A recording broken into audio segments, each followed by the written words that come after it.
تقوی کی فضیلت۔ تقوی کی 4 فضیلت ہیں، جیسا کہ سورہ طلاق میں اللہ تعالیٰ نے فرمایا۔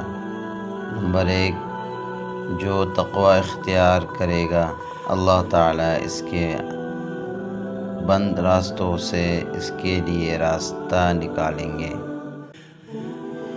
نمبر 2، جو تقوی اختیار کرے گا اللہ تعالیٰ اس کو رزق بے حساب دیں گے، وہاں سے رزق دیں گے جہاں سے اس کو گمان بھی نہیں ہوگا۔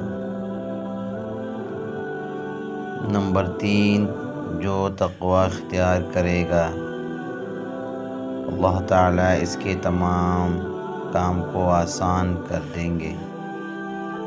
نمبر 4، جو تقوی اختیار کرے گا اللہ تعالیٰ اس کے تمام گناہوں کو معاف کر دیں گے اور اس کے بدلے نیکیاں لکھ دیں گے۔